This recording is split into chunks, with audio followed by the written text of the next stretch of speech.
नमस्कार, जय राम जी की। हम आपके लेके आ चुके हैं वर्ग। आपका वर्ग क्या होता है और इसके बारे में इसकी परिभाषा हम बताएंगे। आपको हमने इसके सामने लिखी दिख रही हो आप लोगों को, तो इसकी डेफिनेशन हम आपको समझाएंगे, ठीक है। तो आप लोगों को एक बात बता दो, ये आपके लिए गणित के लिए बहुत ही अच्छा टॉपिक है, आपको हर जगह काम में आता है, तो इसलिए सीखना बहुत ही जरूरी है। इसके बारे में जाने पहचाने योग्यता क्या है, तो आपको इसकी पूरी वीडियो देखोगे तो आपको पता चल जाएगा वर्ग क्या होता है। और ठीक है, तो इसका क्या क्षेत्रफल परिमाप क्या होता है, तो इसको पता चल जाएगा आपको। तो वर्ग की परिभाषा क्या होती है, तो ऐसा चतुर्भुज जिसकी सभी ये चारों भुजाएं आपस में बराबर होती हैं। इसका प्रत्येक कोण 90 डिग्री का होता है। जितने इनमें भी कोण है तो सब ये 90 डिग्री के होते हैं, ठीक है। एक भी कम नहीं होता, 90 डिग्री को होते हैं। चतुर्भुज के चारों कोणों का योग 360 डिग्री होता है, तो 90 90 90 कितने हो जाए 360 हो जाते हैं। तो 90 यहाँ पर है, 90 यहाँ पर है, 90 यहाँ पर भी। तो ये आपके डब्बा से बने तो ये सब 90 डिग्री के बने हैं। तो यहाँ पर ऐसा चतुर्भुज जिसकी सभी भुजाएं या चारों भुजाएं बराबर आपस में बराबर होती हैं। चारों भुजाएं जैसे ए जा है तो ए जा है, ए सब हमने मान ली, तो इनकी भुजाएं ए मान ली, ठीक है। आपस में बराबर होते हैं, इसका प्रत्येक कोण 90 डिग्री का होता है, ठीक है। तो यहाँ से हम आपको बता रहे हैं, तो इसका जो तो आपने जान लिया। तो आयत क्या होता है, ऐसा चतुर्भुज होता है जिसकी सभी भुजाएं या चारों भुजाएं आपस में बराबर होती हैं। इसका प्रत्येक कोण कितना होता है, 90 डिग्री का होता है। तो क्या कहलाता है, वर्ग कहलाता है, ठीक है, वर्ग कहलाता है। कोई भी चीज़ आपको एक सी देखे, मतलब कि भुजा चार भुजा हो, बिल्कुल सेम लंबाई की हो, तो वो को है वर्गाकार की आकृति का है। आप पहचान लोगे, कुछ भी देख सकते हो आप। जैसे लूडो की गुट्टी होती है, बिल्कुल वो क्या वर्गाकार ही होती है ना।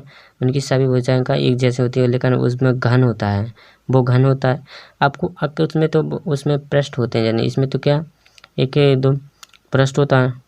यहाँ पर तो कोई इसमें ज़्यादा बोझ नहीं है, तो वो घन नहीं होता है, वो इसमें विकल्प होते हैं। और मतलब मान लो तो उसके भुजाएं सभी एक जैसे होते हैं, मतलब आयत वर्गीय होते। वैसे आपको कोई मिल जाए तो देख भी कम मिल जाए तो देख लें, तो पहचान सकते हो कि वर्ग होता क्या है। तो ऐसे देखो यहाँ पर। अब वर्ग का परिमाप की बात करें तो हमने अभी पिछले वीडियो में तुम्हें एक आयत का बताया था, आयत की परिभाषा बताई थी, आयत होता क्या। तो उसके बाद हमने बताया था परिमाप होता क्या। परिमाप जो भुजाएं दी होती तो मैं इन भुजाएं जितनी दी उनका योग होता है परिमाप, ठीक है। इन भुजाएं जितनी दी हैं चतुर्भुज में, उन भुजाओं का योग होता है परिमाप। तो परिमाप जो भुजाएं जो दी हैं ना, तो इनकी पट्टी पट्टी जे गई, इनको योग कहलाता परिमाप, ठीक है। तो इनको बोलते हैं अपन परिमाप। अंदर जो तो क्षेत्र बचो इन पट्टी ने घेर लाओ, तो ये होता है आपका क्षेत्रफल। क्षेत्रफल अपन रखा, परिमाप और क्षेत्रफल निकालने के लिए क्या क्या जाना पड़ता है वो आपको हम बता रहे हैं। तो यहाँ पर इसको नाम देना हो तो आप दे सकते हो, नहीं तो यहाँ ए दे दें, हम यहाँ बी दे दें, यहाँ सी दे दें, यहाँ पर डी दे दें। तो वर्ग का परिमाप का हो जाए, वर्ग का परिमाप अभी हमने थोड़ी देर पे कहा था। तो परिमाप होता क्या, भुजाओं का योग, जितने में भुजाएं दी सब रहना जोड़ देने। तो यहाँ पर ए प्लस ए प्लस ए प्लस ए प्लस कितने हो गए, 4 भुजाएं होती, चारों को जोड़ दें अगर अपन, तो जे आपन ने जोड़ दें। यहाँ पर सब में कहा सेंटीमीटर लगाता, तो हमने कोष्टक के बाद सेंटीमीटर लगा दी। इनको जोड़ दो तो आप कितना हो जाता है, 4 ए तो 4 ए कितना हो जाए 4 ए, और में सेंटीमीटर था तो सेंटीमीटर लगा देंगे। वर्ग का परिमाप कितना निकल आया है, वर्ग का परिमाप कितना आ गया अपना 4 सेंटीमीटर। 4 आपको 4 नहीं लिखना तो यहाँ पर 4 गुणे 4 गुणे भुजा भी लिख सकते हो, ठीक है। क्योंकि अपन एक कहा भुजा माने, अपन को पता है नहीं है एक का मान कितना लिखा, तय हो जितनी तय हो उतना ही। परिमाप कैसे निकाल सकते हो आप, तो इससे परिमाप निकाल सकते हो वर्ग का। जी परिमाप का सूत्र बन गया आपका, यहाँ से जी आपका सूत्र बन गया। तो ये आपको याद रखना है, वर्ग का परिमाप कितना होता 4 गुणे भुजा या 4 ए, ठीक है। जहाँ ए अपन का मान है भुजा। तो अब उसका क्षेत्रफल वह वर्ग का क्षेत्रफल होता क्या है, और क्षेत्रफल होता है किसी भी चाहे जो कुछ हो उसका, आपको इसमें क्या है, इनकी भुजाएं सभी से लंबाई चौड़ाई इनका आपस में गुणा कर दो कि तो जी आपका क्या मिल जाएगा क्षेत्रफल। इनमें इन भुजाओं को आपस में गुणा कर दो तो जे आपका क्षेत्रफल मिल जाता है। इसका मतलब तो इनका गुणा करोगे तो ये भुजा आप ये भुजा जब वाली भुजा इतनी बार रखोगे इसमें तो जो क्षेत्र पूरा भर जाएगा। तो इनको सीधे क्षेत्रफल पूर्ण निकाला कैसा होता है, लंबाई गुणे चौड़ाई का दोस्तों अपने आप पूरा एरिया निकल आया जो वाला अंदर को पूरा पार्ट निकल आया जितना जो अंदर घुसो है जो खाली जगह रही सब जो निकल आया तो क्षेत्रफल होता है जे क्षेत्रफल कहलाता है पूरा है। ठीक है, क्षेत्रफल होता है जे तक जे क्षेत्रफल कितने यहाँ पर जगह डरी खाली। तो यहाँ इसी से तो आप जे जैसे अपन कुछ नापना हो या कुछ देखना हो तो इनके बीच कितना क्षेत्र है बचा है, तो यहाँ पर ऐसे ही निकालते हैं कि अपन अगल बगल की भुजाएं पता भाव चाहिए और इनका आपस में गुणा कर दो तो लंबाई गुणे चौड़ाई का गुणा कर दो तो उनका प्रत्येक एंगल कितना का 90 डिग्री भी बन। तो वो तो कौन से मतलब आयत वर्ग है ना, तो इनका गुणा कर दो तो लंबाई गुणे चौड़ाई होता है क्षेत्रफल, लंबाई गुणे चौड़ाई। तो यहाँ पर लंबाई कितनी थी ए और चौड़ाई भी ए थी। अपन को हमने आयत को बताया था क्षेत्रफल क्या होता है लंबाई गुणे, सब इनका क्षेत्रफल लंबाई गुणे चौड़ाई होता है। तो ए तक क्या हो जाएगा, इनका गुणा होगा तब कितना हो जाएगा, जे आपका सेंटीमीटर में था जे भी आपका सेंटीमीटर में था। ठीक है, सेंटीमीटर था ये सेंटीमीटर था, आपको इसमें लिखना की ज़रूरत है।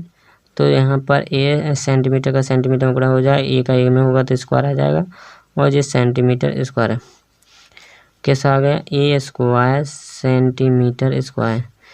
वर्ग का क्षेत्रफल कितना आ गया, वर्ग का क्षेत्रफल आ गया भुजा स्क्वायर सेंटीमीटर। इकाई हमेशा इसकी स्क्वायर में होती है क्योंकि दो भुजाओं का अपन गुणा कर रहे तो सेंटीमीटर का हो जाएगा स्क्वायर हो जाएगा। ठीक है, तो यहाँ से आपको वर्ग के बारे में बहुत जानकारी दे चुके हैं। यहाँ से एक एग्जाम्पल के तौर पे हम आपको समझाना चाहते थोड़ी। यहाँ पर जे हम एक एग्जाम्पल ले रहे हैं, यहाँ पर बताएंगे आपको परिमाप कैसे निकालें। तो यहाँ पर परिमाप निकाल के दिखाना आपको, तो यहाँ से वीडियो बने रहें और वीडियो देखते रहें। और ये तो आयत सा बन गया, वर्ग तो बना ही नहीं, तो चलो मान लो ये वर्ग है अपना। ठीक है, हम इसकी भुजा 3-3 सेंटीमीटर ले लें सब रही, क्यों बन गया तो बन चांद दो, अब कोई मिटावे की कोई ज़रूरत नहीं है। मान लें कि देखो आयत अपन ना मान लो आयत है, आयत नहीं सॉरी वर्ग का है अपन, क्योंकि यहाँ पर अपन वर्ग का लिया उदाहरण लिया है। तो यहाँ पर दिया गया आकृति का एक वर्ग है, तो वर्ग का परिमाप कैसे निकले, वर्ग का परिमाप आपको पता है कि परिमाप के सूत्र निकाला था अपन ने 4 गुणे भुजा। तो एक भुजा निकाल लें और गुणा कर देना, 4 दिया 12 सेंटीमीटर आ गया डायरेक्ट। तो कितना वर्ग का परिमाप कितना निकला 12। वैसे भी आप सब भुजाओं जोड़ों को 12 ही निकलेगा। ठीक है, 12 ही निकलेगा। एक और जैसे आपको इसका निकालना क्षेत्रफल भी, तो इसका क्षेत्रफल कितना आ जाएगा, क्षेत्रफल कितना आ जाएगा वर्ग का, क्षेत्रफल कितना आ जाए वर्ग का। ठीक है, वर्ग का क्षेत्रफल कितना आ जाए, जो हमने वर्ग बना था वर्ग का क्षेत्रफल कितना आ जाए, क्षेत्रफल हो ए स्क्वायर भुजा का स्क्वायर। तो इतने 4 दे 3 को स्क्वायर कर दो कितना 9।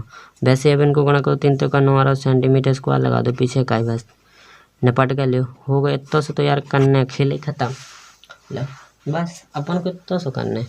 तुम लोग डराते हो इनका क्या करना कैसे करना है, बस डरने की कोई ज़रूरत नहीं। बस आप लोग वीडियो देखो और अब जितने भी देखें आए तो वर्ग का परिमाप और क्षेत्रफल तो आप फट से निकाल कर बता दोगे। ठीक है, धन्यवाद। मिलते हैं नेक्स्ट वीडियो। अगर वीडियो पसंद आए तो कमेंट जरूर कर देना, जो आपके लिए होमवर्क।